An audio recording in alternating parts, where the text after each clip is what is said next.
Bhagavate Vasudevaya. Om Namo Bhagavate Vasudevaya. Om Namo Bhagavate Vasudevaya. And text 1, Sutta Uvacha Jagrihi Purusham Rupam Bhagavan Mahadatihi Shambhutam Sadashakalam Adaloka Shrikshaya. Sutta said, in the beginning of the creation, the Lord first expanded himself in the universal form of the Purusha incarnation and manifested all ingredients for the material creation. And thus, at first, there was the creation of the 16 principles of material action. This was for the purpose of creating the material universe. Yasambasi sanasaya yoga nidram vitanvataha nabhi hridam bhujamasid brahma vishva shrujam patihi. A part of the Purusha lies down within the water of the universe. From the navel lake of his body sprouts a lotus stem, and from the lotus flower atop this stem, Brahma, the master of all engineers in the universe, becomes manifest. Text 3. Yasya vanya samsthanehi kalpito lokavashtraha tadvai bhagavato rupam vishuddham sattvamurjitam. It is believed that all the universal planetary systems are situated on the extensive body of the Purusha, but he has nothing to do with the created material ingredients. His body is externally in spiritual existence par excellence. Text 4. His body is eternally, Prabhu, just the word eternally. His body is eternally spiritual existence. existence par excellence. Thank you, Prabhu. Jai. Mataji, carry on, please. Text 4. Pashyanti adorupam adbhara chakshusha sahasrapadoru bhujananda buddham tam sahasramuhrida shrinavakshi nishkitam sahasramuliambara kundalolasat. The devotees with their perfect eyes see the transcendental form of the Purusha who has thousands of legs, thighs, arms, and faces, all extraordinary. In that body there are thousands of heads, ears, eyes, and noses. They are decorated with thousands of helmets and glowing earrings, and are adorned with garlands. Text 5.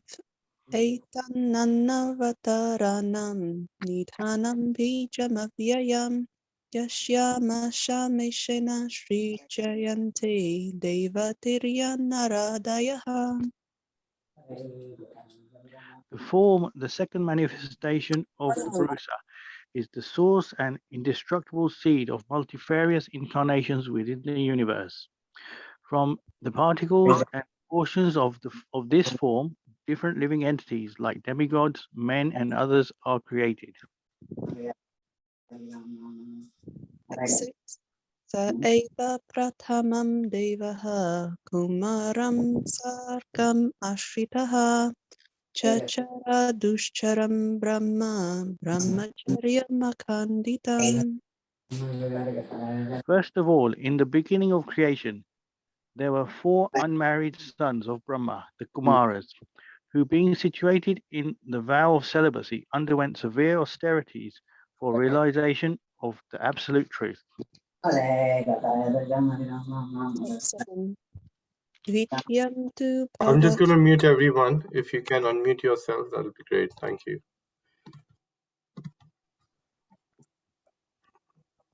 Text 7. Vrityam tu bhavayasya rasatala gatam mahim udharishyanupadadam yagyeshaha shokaram vapuhu.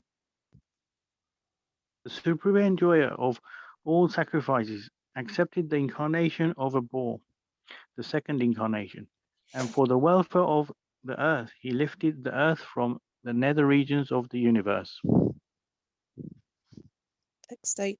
Trityam Rishi Shargam Vai Devarshitram Upetya Saha Tantram Sattvatam Achasta Nishkarmyam Karmanam Yataha. In the millennium of the rishis, the personality of Godhead accepted the third empowered incarnation in the form of Devarishi, Narada, who is the great sage among the demigods. He collected expositions of the Vedas which deal with devotional service and which inspire non-fruitive action. Text 9. Turiye Dharma Kala Sargi Nara Narayana Rishi Bhutvat Mopasho Shabmopetam Akaraduscharam Tapaha. In the fourth incarnation, the Lord becomes Narayana, the twin sons of the wife of King Dharma. Thus, he undertook severe and exemplary penances to control the senses. Text 10. Panchamaha Kapilo Nama Siddheshaha Kala Viplutam Provacha Shurye Shankayam Tattva Kama Virnayam. In the fifth incarnation, named Lord Kapila, is foremost among perfected beings. He gave an exposition of the creative elements and metaphysics to Asuri Brahmana, for in course of time this knowledge had been lost. Text 11. Shashtamatre Upaktiyatam Vrataha Prapto Nashuyaya Anvikshi Kim Alarakya Prahladadi Bhaya Uchivan. The sixth incarnation of the Purusha was the son of the sage Atri. He was born from the womb of Anushya, who prayed for an incarnation. He spoke on the subject of transcendence to Alarka, Prahlad, and others, Yadu, Haya, etc. Text 12. Tata Saptama Akutyam Ruchir Yagyo Bhaya Jayata Sayam Madhye Shuraganir Apatsvayam Bhuvantaram. The seventh incarnation was Yajna, the son of Prajapati Ruchi, and his wife Akuti. He controlled the period during the change of the Swayambhayu Manu and was assisted by demigods such as his son Yama. Text 13. Astame Meryudevyam tu Nabhirjata Rukramaha Darshyan Vartma Dhiranam Sarvashrama Namaskritam. The eighth incarnation was King Rishabha, son of King Nabi, and his wife Merudevi. In this incarnation, the Lord showed the path of perfection, which is followed by those who have fully controlled their senses and who are honored by all orders of life. Text 14. Rishibhir Namam Pratisam Vapuhu Dugshemam Oshadhir Viprastenayam Sa Ushatamaha. O Brahmanas, in the ninth incarnation, the Lord prayed for by sages accepted the body of King Prithu, who cultivated the land to yield various produces, and for that reason the earth was beautiful and attractive. Text 15. Rupam Sa Jagrihi Matsyam Chakshusho Dadhi Samplave Navi Aropya Mahimayam Apadvaivashvatam Manu. When there was complete inundation after the period of Chakshusha Manu, and the whole world was deep within water, the Lord accepted the form of a fish and protected Vaivashvata Manu by keeping him up on a boat. Text 16. Sharashuranam udadhim mathantam mandarachalam dadri kamatharupena prishtha ekadeshe vibuhu. The 11th incarnation of the Lord took the form of a tortoise, whose shell served as a pivot for the Mandachala hill, which was being used as a churning rod by the theists and atheists of the universe. Text 17. Dhanvantaram dvadashamam trayodashamam cha apyayat shurananyan mohinya mahayan striya. In the 12th incarnation, the Lord appeared as Dhanvantari, and in the 13th, he allured the atheists by charming beauty of a woman and gave nectar to the demigods to drink. Text 18. Chaturdasham narasimham bhiratetraindram urjitam dadara karajirurva urav erakam katakridyataha. In the 14th incarnation, the Lord appeared as Narasimha and bifurcated the strong body of the atheist Hiranyakashipu with his nails, just as a carpenter pierces cane. Text 19. Panchadarsham vamanam kam kritvagat adhavram balihi padatrayam yachamanaha pratyadisu tripapishtapam. In the 15th incarnation of the Lord, the Lord assumed the form of a dwarf Brahmana, and visited the arena of sacrifice arranged by Maharaj Bali. Although at heart he was willing to regain the kingdom of the three planetary systems, he simply asked for a donation of 3 steps of land. Text 20. Avatare shadoshame pashyan brahma drahunripam Trishabda krivata kupito nihikshatram akaron mahim. In the 16th incarnation of the Godhead, the Lord, as Bhragupati, annihilated the administrative class, Kshatriya, 21 times, being angry with them because of their rebellion against the Brahmanas, the intelligent class. Text 21. Tatha shabda deshi jataha satyavatyam parasharat chakre veda taro shakha drishtva pumshalpamedashaha. Thereafter, in the 17th incarnation of Godhead, Sri Vasudeva appeared in the womb of Satyavati through Parasara Muni, and he divided the one Vedas into several branches and sub-branches, seeing that the people in general were less intelligent. Text 22. Naradetvam apanaha shurakarya chikirshaya samudra nigrahadini chakre viryani ataha param. In the 18th incarnation, the Lord appeared as King Rama in order to perform some pleasing work for the demigods. He exhibited superhuman powers by controlling the Indian Ocean and then killing the atheist king Ravana, who was on the other side of the sea. Hare Krishna. Hare Krishna. Hare Krishna, thank you so much. That was a very beautiful recitation. Hitesh Prabhu and Gata Mataji, thank you. Today we are reading a text 5.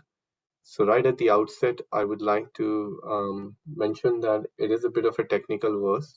So kindly bear with me. I'll do my best to try and explain or expand on this particular purport. Prabhupada gives an extensive purport of this verse, but it's very important, some really fundamental aspects of the creation and how Lord Vishnu works through his various energies is explained in this particular verse. So let's make a start by this verse. etannanavatranam nidhanam bijamavyayam yasya amasmena shrijyante devatirya. This form, the second manifestation of the Purusha, is the source and indestructible seed of the multifarious incarnations within the universe. From the particles and the portions of this form, different living entities like the demigods, men, and others are created. Kindly try to pay your utmost attention to the purport because it's a very self-explanatory purport. But what I'll be doing is hopefully through some pictures, we'll try to expand on some of these points Prabhupada is making. Purport by His Divine Grace, A.C. Bhaktivedanta Swami Srila Prabhupada Ki Jai.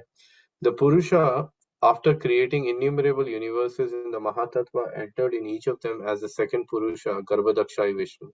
When he saw that within the universe there was only darkness and space without a resting place, he filled half of the universe with the water from his own perspiration and laid himself down on the same water. This water is called Garbhodaka. Then from his navel the stem of the lotus flower sprouted, and on the flower petals the birth of Brahma, or the master engineer of the universal plan, took place. Brahma became the engineer of the universe, and the Lord himself took charge of the maintenance of the universe as Vishnu. Brahma was generated from Rajoguna of Prakriti, or the mode of passion in nature, and Vishnu became the Lord of the mode of goodness. Vishnu, being transcendental to all the modes, is always aloof from the materialistic affection. This has already been explained. From Brahma there is Rudra, Shiva, who is in charge of the mode of ignorance or darkness. He destroys the whole creation by the will of the Lord. Therefore all three, namely Brahma, Vishnu and Shiva, are incarnations of Garbhadakshayi Vishnu. Who are the incarnation of? Garbhadakshayi Vishnu. Very important thing to remember. From Brahma, the other demigods like Daksha, Marichi, Manu and many others became incarnated to generate living entities within the universe. This Garbhadakshayi Vishnu is glorified in the Vedas in the hymns of the Garbhastuti, which begin with the description of Lord as having thousands of heads, etc. The Garbhadakshayi Vishnu is the Lord of the universe, and although he appears to be lying within the universe, he is always transcendental. This also has already been explained. The Vishnu, who is the plenary portion of Garbhadakshayi Vishnu, is the super soul of the universal life, and he is known as the maintainer of the universe, or Shirodakshayi Vishnu. So the three features of the original Purusha are thus understood, and all the incarnations within the universe are emanations from the Shirodakshayi Vishnu. In different millennia, there are different incarnations, and they are innumerable, although some of them are very prominent, such as Matsya, Kurma, Varaha, Rama, Nrsimha, Vamana, and many others. These incarnations are called Leela incarnations. Then there are qualitative incarnations such as Brahma, Vishnu, and Shiva or Rudra, who take charge of the different modes of material nature. Lord Vishnu is non-different from the personality of Godhead. Lord Shiva is a marginal position between the personality of Godhead and the living entities or jivas. Brahma is always a Jiva Tattva, the highest pious living being or the greatest devotee of the Lord. Is empowered with the potency of the Lord for creation, and he is called Brahma. His power is like the power of the sun reflected in valuable stones and jewels. When there is no such living being to take charge of the post of Brahma, the Lord himself becomes a Brahma, and takes charge of the post. Lord Shiva is not an ordinary living being, he is the plenary portion of the Lord, but because Lord Shiva is in the direct touch with the material nature, he is not exactly in the same transcendental position as Lord Vishnu. The difference is like that between a milk and the curd. Curd is nothing but milk, yet it cannot be used in place of milk. The next incarnation are the Manus. Within 1 day's duration of life of Brahma, which is calculated by our solar years to be 4,300,000 times 1,000 years, there are 14 Manus. Therefore, there are 420 Manus in 1 month of Brahma and 5,040 Manus in 1 year of Brahma. Brahma lives for 100 years of his age, and therefore there are 5,040 times 100 or 504,000 Manus in the duration of Brahma's life. There are innumerable universes within one Brahma in each of them, and all of them are created and annihilated during the breathing time of the Purusha. Therefore, one can simply imagine how many millions of Manus are there during one breath of Purusha. The Manus who are prominent within the universe are as follows: Yagna as Swayambhuva Manu, Vibhu as Swarochisa Manu, Satyasena as Uttama Manu, Hari as a Tamasa Manu, Vaikunta as a Revata Manu, Ajita as a Chakshusha Manu, Vamana as a Vavashta Manu. The present age is under the Vavashvata Manu, Sarvabhauma as a Savrani Manu, Rashabha as Daksha Savrani Manu, Vishwakshena as Brahma Sarvani Manu, Dharma Setu as Dharma Sarvani Manu, Sudama as Rudra Sarvani Manu, Yogeshwara as Deva Sarvani Manu, and Brihad Bandhu, Brihad Bhanu as Indra Savrani Manu. These are the names of the one set of 14 Manus covering, oh my god, I've even lost the plot here, 43 billion solar years as described above, if I'm correct. Yeah, I think so. Somebody can correct me if I was wrong in reading that figure. Then there are Yuga Avatars or the incarnations of the millennia. The Yugas are known as the Satya Yuga, Treta Yuga, Dwapar Yuga, and Kali Yuga. The incarnations of each Yuga are different color. The colors are white, red, black, and yellow. In Dwapar Yuga, Lord Krishna in black color appeared, and in the Kali Yuga, Lord Chaitanya in yellow color appeared. So all the incarnations of the Lord are mentioned in the revealed scripture. There is no scope for an imposter to become an incarnation, for an incarnation must be mentioned in these Shastras. An incarnation does not declare himself to be an incarnation of the Lord, but great sages agree by the symptoms mentioned in the revealed scriptures. The features of incarnation and the particular type of mission which he has to execute are mentioned in the revealed scriptures. Apart from the direct incarnation, there are innumerable empowered incarnations. They are also mentioned in the revealed scriptures. Such incarnations are directly as well as indirectly empowered. When they are directly empowered, they are called incarnations, but when they are indirectly empowered, they are called vibhutis. Directly empowered incarnations are the Kumaras, Narada, Prithu, Shesha, Ananta, etc. And for the vibhuti are concerned, they are very explicitly described in Bhagavad Gita in the Vibhuti Yoga chapter. And for all these different types of incarnation, the fountainhead is Garbhodakshai Vishnu. What a purport of Srila Prabhupada. What an illuminating purport of Prabhupada.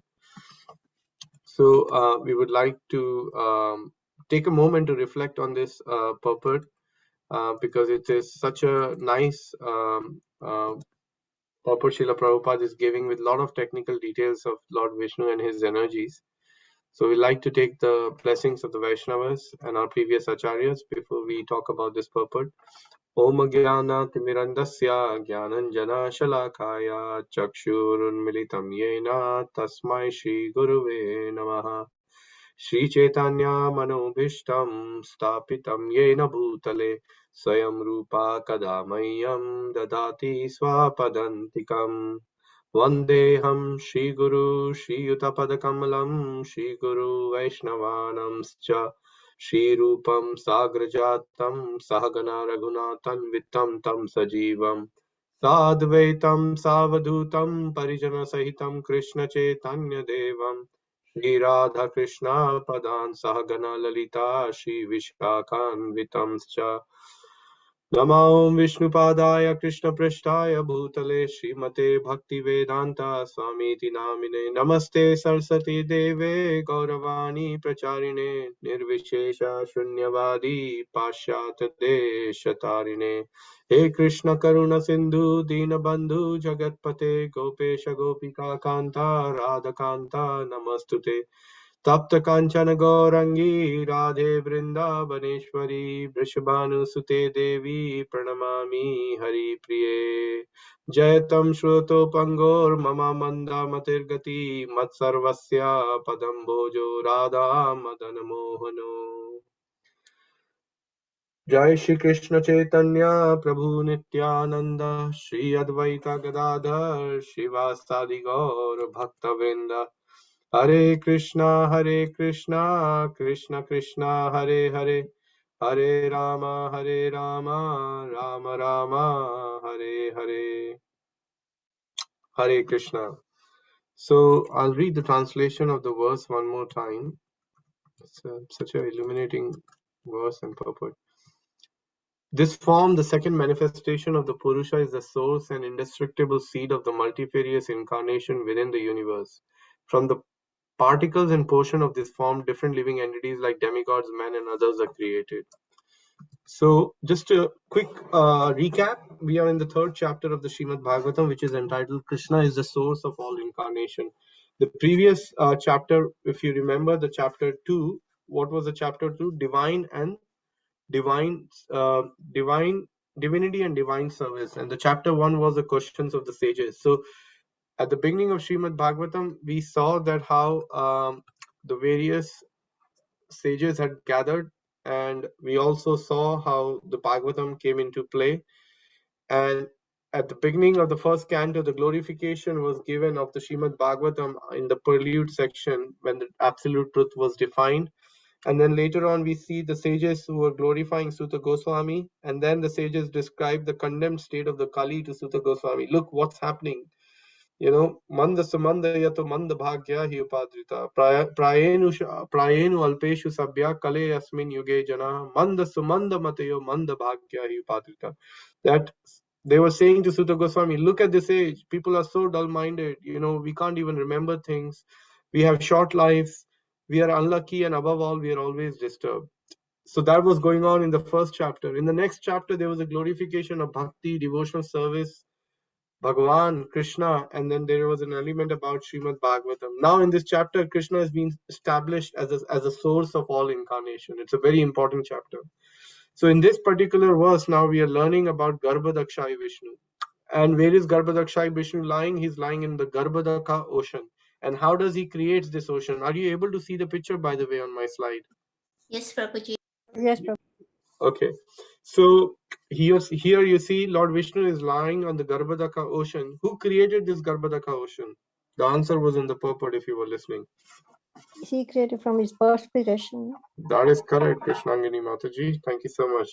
He did create it from his perspiration, and you could see he's lying there on the Ananta, and from his navel is coming sprouting a lotus flower on which Brahma is appearing.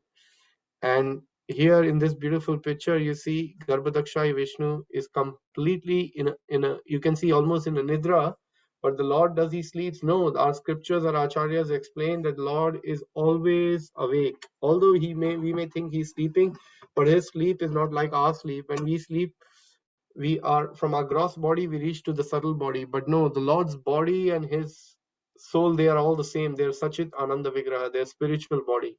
So what did Prabhupada mention in this particular purport? He's mentioned that Krishna in the form of Garbhadakshayi Vishnu is lying in the causal in the Garbhadaka ocean, and all the universal planetary systems are imagined to be situated in the extensive part of the body of Garbhadaka Vishnu, and whose form is eternally spiritual. So here we see this is Lord Vishnu lying. And then in the next purport, Prabhupada explains that how the creation is taking place. He creates Brahma. Brahma then comes up and he's bewildered as he appears. He's looking down and he can't find, he looks down, he cannot find any source. Then he looks to the four sides, and as he looks around, he gets the four heads. And then because he could not find any source of his own creation, he then takes to the meditation process by meditating on Supreme Lord. And as he's meditating, the word tapa comes out. Tapa means to take austerity. And having performed that austerity, then he's able to see first Lord Vishnu within his heart, and then Tene Brahma Hidahe Adhikave. That he then gets that knowledge imparted from it almost get transplanted from Lord Vishnu's heart to Brahma's heart. All the transcendental knowledge is revealed, and along with that knowledge comes the knowledge of creation. And how do I go about creating? And then Brahma engages in this creating habit, and that's why the creation is related to the mode of passion, because when you're trying to do something, create something, that is mode of passion.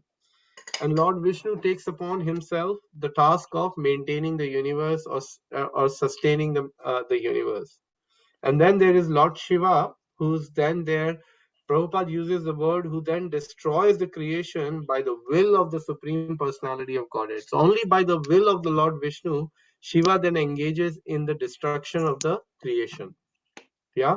So that was the second paragraph of Srila Prabhupada. So far we are clear.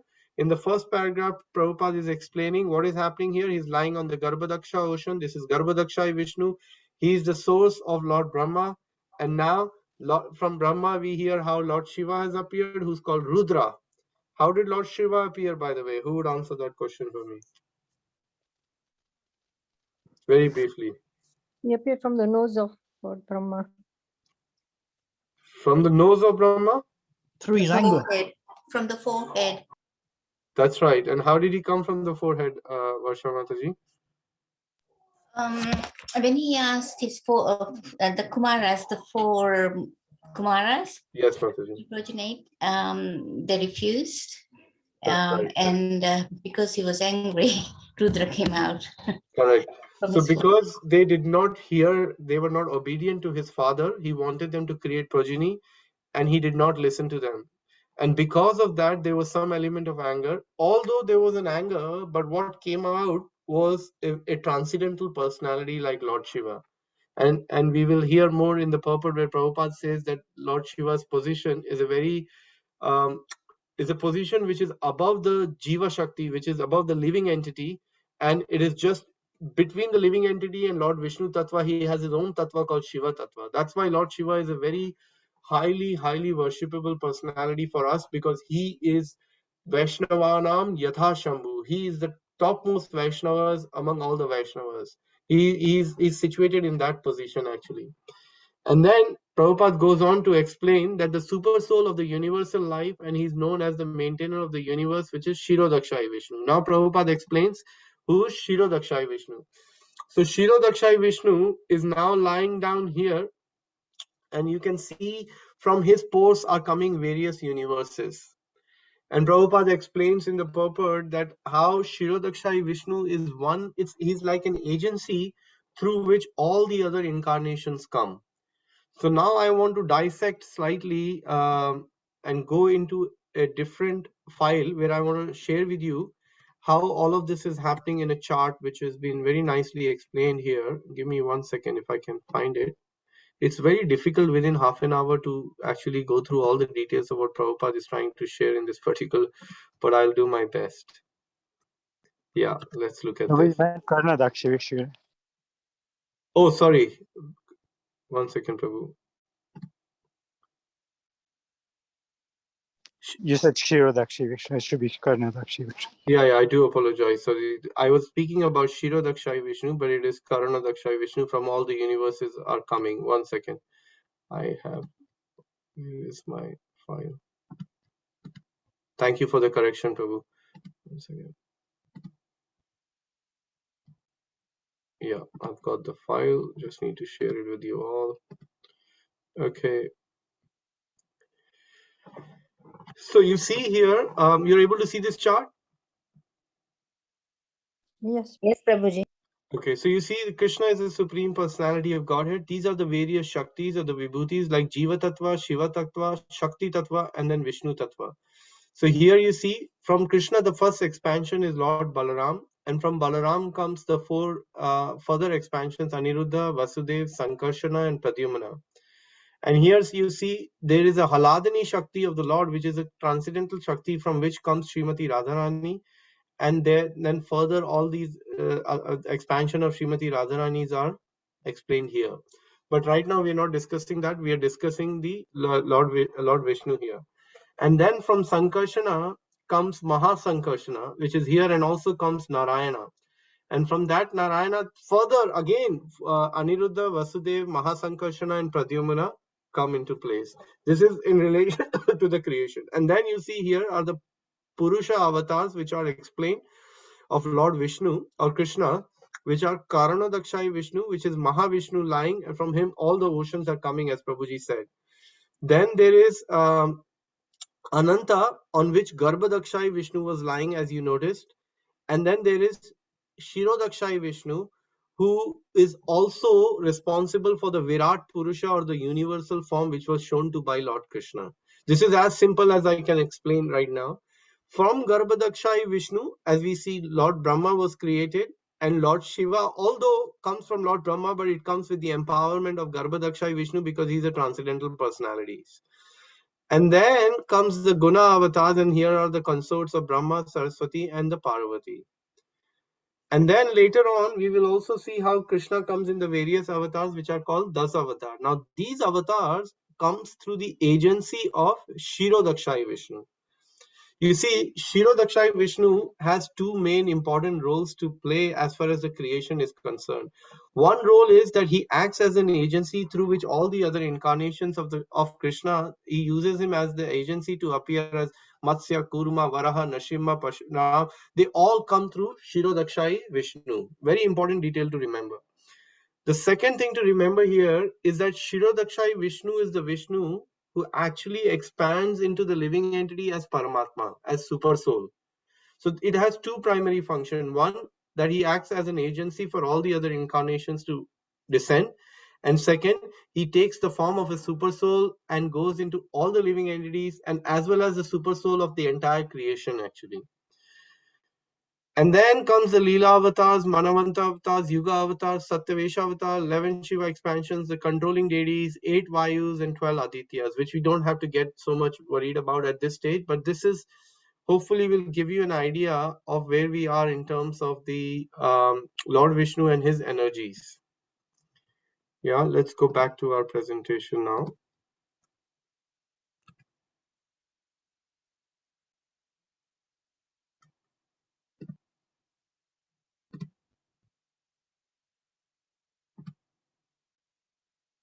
Okay. So which Vishnu is this now? Sorry? One. Garbhodakshai Vishnu. That's correct. Garbhodakshai Vishnu. Now, I just wanted to briefly mention about Lord Shiva because Prabhupada explains it and the importance Lord Shiva holds for us is that we have to be very careful. A lot of times when we come and start our journey in Krishna consciousness, we think, okay, oh, well, we can, demigods.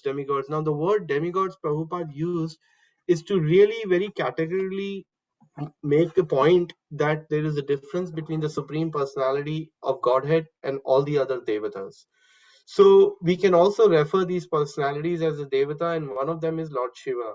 And they are very compassionate souls because through the example, and especially in this particular picture, you can see the story of the Daksha. What is being shown, the power of the Vaishnava Aparad is so great that even an advanced devotee like King Prajapati Daksha, he became almost devoid of his spiritual assets for having offended a great Vaishnava.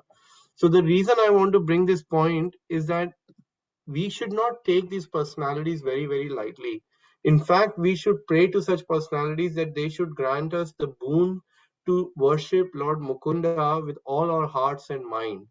And they can actually give us that benediction because they're carrying the devotion for the Lord in their heart. So that's what we should pray. Even if we have material desires, we should pray that Lord Shiva, please arrange my situation in such a way that it is conducive for my spiritual life. And that's why it is explained that since Krishna consciousness is eternal, it cannot be destroyed altogether, but advancement may be checked for the time being. You see, Daksha here, who is one of the Prajapati, even he took Lord Shiva as an ordinary personality. So as we are continuing to develop our love for Krishna, it's very important that we also show respect for all the various personalities. And we learn from the Bhagavad Gita where it is mentioned, Vidya Vinaya Sampanne, Brahmane Gavi Hashini, Suni Cheva Sapakecha Pandita Samadarshina. That a learned person is one who sees everyone with an equal vision because he sees Super Soul is situated in everyone's heart. And that's how we regard these personalities. They are Super Soul is there and they are specially empowered by the Super Soul, especially personalities like Narada, Lord Shiva, Brahma. They are extremely empowered personalities. So Lord Shiva, Prabhupada gives an example of a curd and a milk. You see that although the milk is present in the curd, but it's not the milk. Similarly, that is the difference between Lord Shiva and Krishna. They're eternally connected in that sense actually. So I just wanted to mention that. And then Prabhupada explains and gives us this extensive list of the 14 Manus in the purport, which is here in front of you: Yagna, Vibhu, Satyasena, Hari, Vaikunth. So again, the names are there, but it's just for our reference so that the 14 Manus which are related, but the one which is related to us in the present age is Vaivashvata Manu. And then Prabhupada in the second last paragraph goes on to explain about the avatars, the Yuga avatars which come in, and what are the colors are mentioned. So here the Sukla, the white color, is mentioned in the Satya Yuga in the Srimad Bhagavatam in the 11th canto, 5th chapter and the 21st verse. So who is that avatar in the Satya Yuga who's white? Hansa Avatar, Prabhu. That's right. Thank you, Krishnamani Mataji. And then in the Treta Yuga, there is a red avatar which is represented by the Rakta color. And which is that personality who's red? The Lord Ram. Vara. Avatar. Sorry, Mataji. Nursi Avatar. It's not Nursing Avatar. Varaha. That's right. So it's represented by the red color. Then there is Shama, which is the dark blue in Dwapar Yuga. And who's that? Krishna. Krishna. That's Krishna. right. So generally Krishna is black, but in special cases he comes as Pitta yellow as Chaitanya Mahaprabhu in Kali Yuga, where some indication is given in Srimad Bhagavatam 11th canto, this verse is in 10th canto, this verse here. So we should take shelter of these verses, should take shelter of Srimad Bhagavatam to really understand how Lord appears in the various incarnations. So those were some of the technical points. I want to make sure that, let me have a look at the purport, because such a nice purport Prabhupada gave that I've covered majority of the points. I had very less time. Yeah, so Prabhupada also refers to some empowered incarnations, like he gives the example of Kumara, Narada, Prithu, and Shesha as an incarnation, the empowered. And then there are vibhutis, which are concerned are very explicitly, they are described in the Bhagavad Gita. Certain acharyas, you will see in our line, they can be called as a vibhuti because they're so specially empowered, indirectly empowered.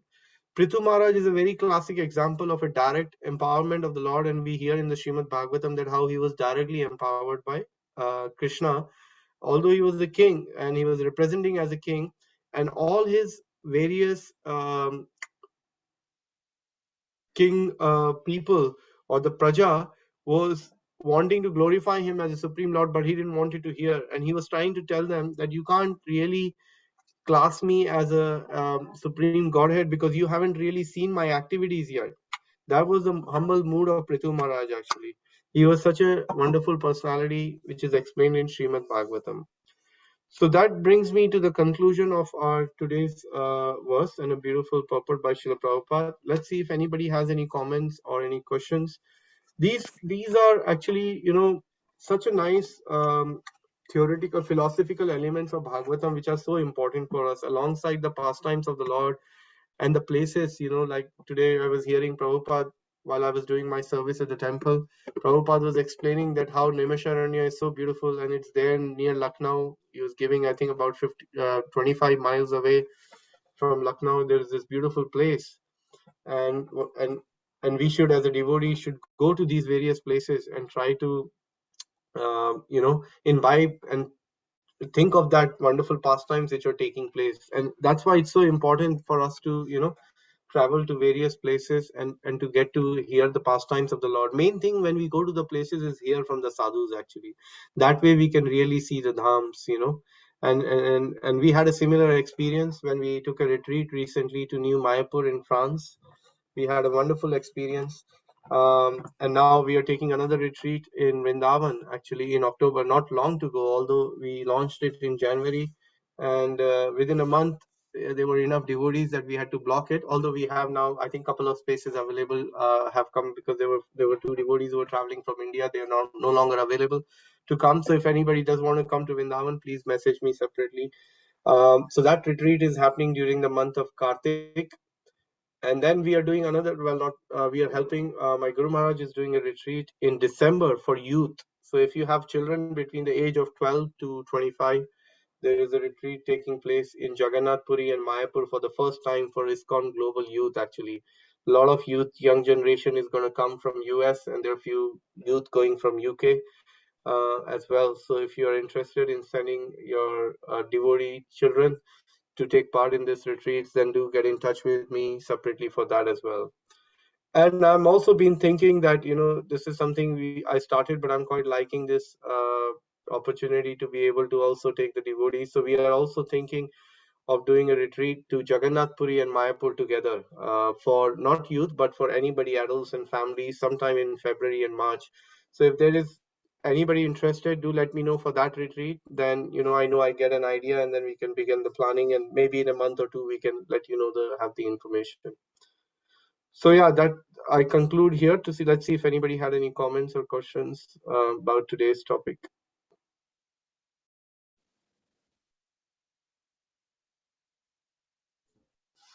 Hare Krishna, Prabhuji. Hare Krishna, Mataji. Share your New Mayapur experience, please. You didn't. Yeah, so New Mayapur experience was very nice, Krishnavani Mataji. We were with 50 devotees from 35 from UK, about 15 from different parts of Europe. And we had a lot of hearing and chanting session. Our morning session were around Panchanga Bhakti, the 5 most important ways of practicing devotional service, which is reading Srimad Bhagavatam, chanting the holy name, associating with devotees, deity worship, and Visiting holy places. visiting holy places. That's right. So, Residing in holy place. Yeah, residing in holy places. That's right. So we covered that in the morning. So the Bhagavatam, each day we had 5 days. Each day was dedicated to one of the Panchanga Bhaktis. And then it started with the Bhagavatam class, then 2-hour session on that by His Grace Vaisheshika Prabhu from 10 to 12. And then we broke out for lunch. We either went for a walk. And then the second half of the session was on a new book which is coming of His Grace Vaisheshika Prabhu called 4 Questions. And those 4 questions were like, how can I be of service? What is my purpose? Yeah, there were a couple more questions. So we went through that in the second half. And then in between, we took a break and we took for half a day, we went to Tours town on Harinam and book distribution. We hired a coach, and all of us, about 50 plus another 25 devotees from France, 75 of us went into France for Harinam and book distribution, which was ecstatic. It was on the middle, almost towards the end of our trip. And then we traveled back. Yeah, it was a nice 5.5 day retreat in New Mayapur, France. It was really nice, actually.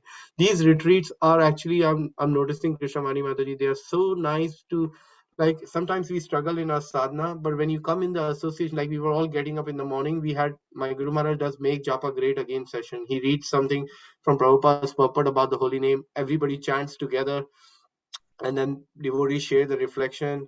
So they really help us, improve our sadhana and get us some taste, back in the association of devotees. We had Sutapa Prabhu there, we had Jananand Maharaj. So hearing from all these devotees was really, really nice, actually. Yeah, that's good. That's what I found as well in the association of the devotees. It helps with our sadhana so well. Definitely. Thank you, Mataji, for asking me that. To Easter retreat, and that was beautiful.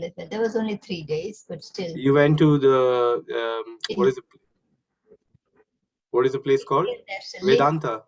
Yeah, Vedanta. Nice. How was it? It was good. Oh, it was so beautiful. Nice. Wonderful. It reminded us of Bucklands and the devotees. Wonderful. Yeah, no, these retreats are very special. I highly recommend. That's why I started this venture as well, because having been to Vrindavan a few times and Dham, it's very nice, actually. There is a question if there is a retreat in August. We don't know yet. There might be one in Europe. We are planning to do one locally in Europe, like going to either Radhadesh or possibly German temples. Let's see. But for now, what I know, the retreats I just announced, Kiti Mataji, there's one going in Kartik. I think there are only a couple spaces left now. And we are doing a global youth retreat for the age of 12 to 25 in December in Jagannath Puri and Mayapur, end of December during holiday times. And possibly there may be a retreat in February, March, depending on how many of you are interested in going to Mayapur and Jagannath Puri together, like 4 days during a half term or something like that. So yeah, do let me know by message if anybody would be interested in that, so I get an idea. Hare Krishna, Pranam Prabhu. Hare Krishna, Palika Mataji. Accept my humble obeisances. Just wanted to know how was the book distribution in France? Yeah, that's a good question. Let me mute everybody, Mataji. There's a background noise coming. 1 second. So the book distribution in France was ecstatic, in the sense, my personal experience was I felt humbled because nobody was recognizing me. I was in a completely unknown country. Although we had taken language cards with us, each one of us had a language card which had written on it in French, books on yoga and meditation, please give donation. Even then people weren't stopping, but few stopped, and we gave out, I think we gave out nearly 150 books in 2 hours while we were there in the tours. But for me it was difficult, but for some of the devotees it was easy. They were able to stop and give. But personally I struggled. But I had a kind of a reflection that I thought, oh, okay, well, I'm coming from UK, I distribute books here, I can do it. And immediately, Krishna taught me a lesson. Nobody was looking at me. There in thank you say mercy, right? So you're trying to stop people, and they're saying no mercy, no mercy, no mercy. That means they're saying no, thank you, no, thank you. And I was thinking we are trying to give them Mahaprabhu's mercy, and they're saying no mercy, no mercy, no mercy. So that was quite interesting. So, Hare Krishna Prabhuji, it's not Hare Krishna, mercy, Prabhuji. merci. Merci is French. Mercy, Next yeah, time you, no mercy, next, no mercy. yes, next time you take me with you, I'll speak with them. Oh, you know French, Mataji. We have to take you Yes, on the yes, next Prabhuji, retreat. yes. You come with us.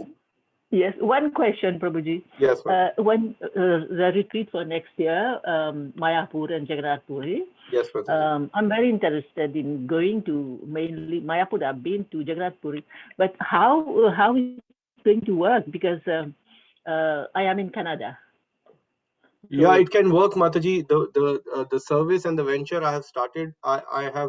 We have registered our company with the travel association, so we will have all the licenses, and so devotees any part of the world can travel. And it may take me another 6 weeks to get an atoll license, in which we can offer complete package, including flights and everything. So okay. so Okay, or if not, let's say if you're coming from Canada, you can directly come from Canada, Mataji, and we can just offer you the option for the retreat, and you just book your own flights, or we can offer you book your flight separately. We will work out something for you, Mataji. Okay. Yes, Prabhuji. Hare Krishna, Prabhu. Hare Krishna, Hare Because, Krishna. Prabhu. Haribo. So Indulekha Mataji, in answer to your question, yes. watch out. In Sorry. 6 weeks, we will be in touch with you. Yes, and also there is a retreat in Canterbury.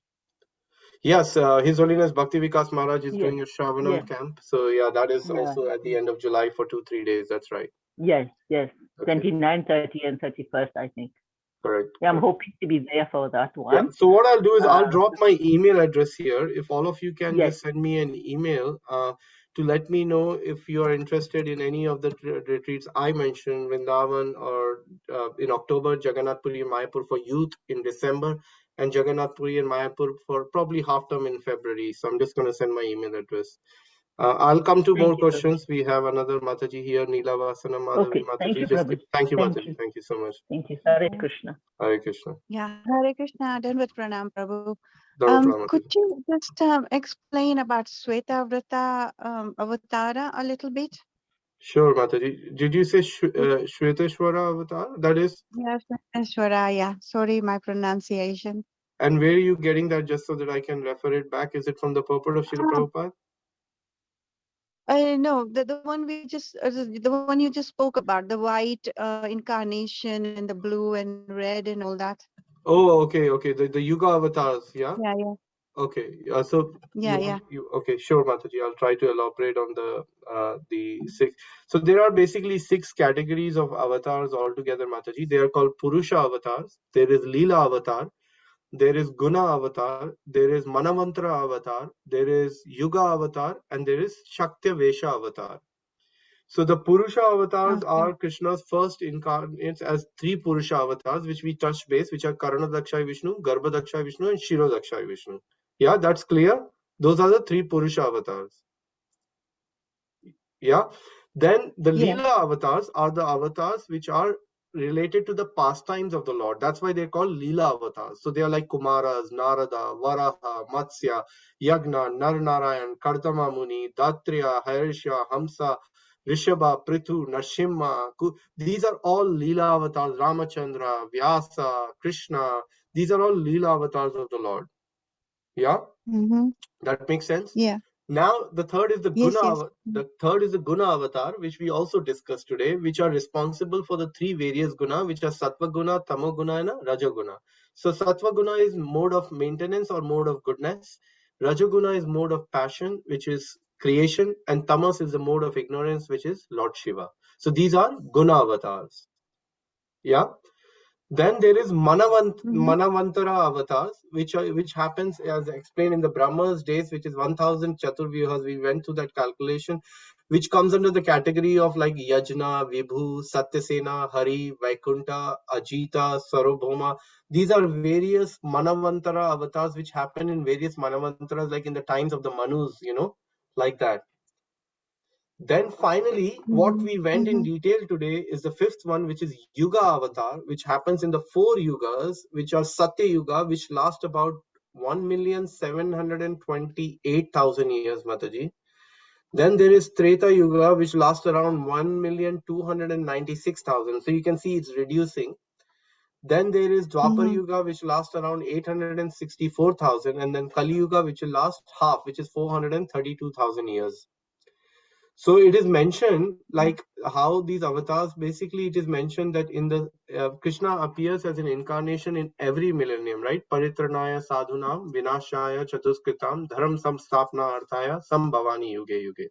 And he assumes these various colors. So in Satya Yuga, a white avatar appeared to Kardama Muni to establish the meditation as a process of self-realization. And who was that avatar who appeared to Kardama Muni? Was it Vishnu or? No, I'm not let's sure. see. Kapila Dev. That's right. So Kapila he's Dev. also considered as white. In Treta Yuga, a red avatar appeared to Brahma to establish the fire sacrifice, who's considered the Yagna avatar. In Dwapar Yuga, a dark avatar, which is Krishna, appeared as the son of Devaki. In Kali Yuga, a yellow avatar will appear, which is also called Chana avatar. What was the red Incarnation? incarnation? Red incarnation is called the Yagna, the fire lord, the fire god. He's just called the Yagna. Okay, yeah. And then in Dwapar Yuga, Krishna appeared as a dark complexion, and in Kali Yuga, Krishna appeared as as Chaitanya Mahaprabhu, and as well as he will be coming as Kalki at the end of Kali Yuga. And finally, there is Shaktavesha avatars, which are like, the four Kumaras, the Narada empowered with devotional service, Brahma empowered to create the power, four Kumaras were empowered. These are their knowledge. Kumaras were empowered by knowledge. Then King Prithu was empowered to maintain the living beings. Pashuram was empowered with the power to kill the evil elements. And then there is Vedavyas, who was empowered to compile the Vedas. So these are the 6 various kinds of avatars. I hope that helps, Mataji. Yes, thank you, Prabhu, for explaining it in such detail. Thank you so much. Hare Krishna. Thank you, Mataji. Hare Krishna. Did I send my email address to everybody? Yes, you got it. Okay. Any other questions before we close? Hare Krishna, Prabhu. Yes, Mataji. I don't know much about the Hansa Avatar, so can you elaborate? Do you know any stories? Sorry, which avatar, Mataji? Hansa Avatar, the avatar which is the white. The white avatar, right? Yeah. Yeah. So, Hamsa avatar, Mataji, actually it is explained in the Srimad Bhagavatam. I think I have to look up the verse. It's there. Just give me one moment. Let me try to look up that verse. Hamsa avatar verse. I think it's 11th canto. Is it the swan? Yeah, it is. I think 11th canto, 13th chapter, 23rd verse. It is explained. Panchamat keshu bhuteshu samaneshu cha vastuta ko bhavan iti vaha prashanno vacharambho hi anarthaka. If by asking me who are you, you are referring to the material body, then I must point out here in the Prabhupada, I think refers to the Hamsa avatar. Just one second in this particular. So here in this Prabhupada quotes Madhavacharya points out in this regard that the question of the sages was not appropriate since they had already seen their father Lord Brahma worshipping the lotus feet of Lord Hamsa, since their spiritual master and the father was worshipping. So this is in the 11th canto, Mataji. Even I do not have much details, but I'm trying to find out. 11th canto, chapter 13 mentions about Hamsa avatar. Just one second, I'm trying to find the verse. It is the swan incarnation. Even I do not know much about it, Mataji. But I'm trying to see if I can get you something.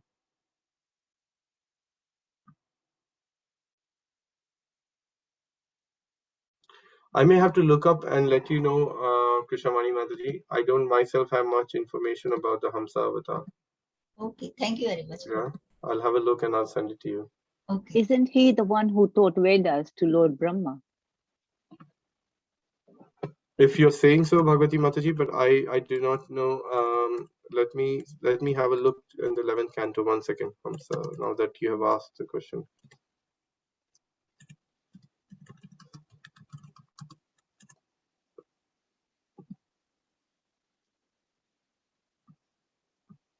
Yes, you're right, Mataji. This avatar of Vishnu is described in Srimad Bhagavatam 11th canto, chapter 13, known as Hamsa Avatar, the story of my manifestation. He's the one who actually describes the Vedas to Brahma. That's correct, Mataji, you're right. The Supreme Personality of Godhead is once the mental sons of Lord Brahma, namely the sages headed by Sanaka. Yes, he's the one who actually, here the Lord Brahma desired to attain the answer to the question that was puzzling him, and thus he fixed his mind on me, the Supreme Lord. At that time, in my form of Hamsa, I became visible to Lord Brahma. And from there on, we hear the Hamsa avatar that he actually recited the Vedas to Lord Brahma. Thank you, Bhagavati Mataji. That was helpful. Which verse is that, Prabhu? This is 11th canto, 13th chapter, verse 15, 16. There is a reference. 17, 18. You can keep reading about him, Mataji, there. Yeah. Thank you, Bhagavati Mataji. Thank you very much, Prabhuji. Hare Krishna. Thank you, Prabhu. You're welcome. Thank you. Okay, dear devotees, it's just over 5 minutes now. I think we should conclude our today's session. Thank you very much for your attention and giving your association. It's so nice to be back in your association. I'm sorry I was traveling. My Guru Maharaj was here. Then I was abroad with my family, and we just got back a few days ago. And yeah, I'm trying to get back into the motion. We are planning to start our reading sessions at the temple. If any one of you would like to come at 1:45 upstairs in the Haveli after the Prasadam, we're reading Chaitanya Charitamrita there every Sunday together in a nice Sangha. And then we go out for an hour on door-to-door book distribution as a team. So even if you just want to join in for reading session, feel free to join us on every Sundays. Or if you like to also come out, which is always nice, to get that experience on door-to-door. You don't have to do anything. You just come along with us if it is your first time. And yeah, just come over, contact me, message me if you're coming, let me know. Then it'll be nice to see you all on Sunday at 1:45 in Haveli in the Atma room upstairs. Until then, take care and see you all soon. Hare Krishna. Vancha kalpatarubhasya kripa sindhu bevacha patitanam pavnebhyo Vaishnavebhyo namo namaha. Hare Krishna, Hare Prabhu. Krishna. devotees. Hare Krishna. Prabhupada ki jai. Thank you. Wonderful session, Prabhu. Thank Thank you. you, Mataji. Thank you, Prabhuji. Hare Krishna. Thank you. Thank you, Prabhu.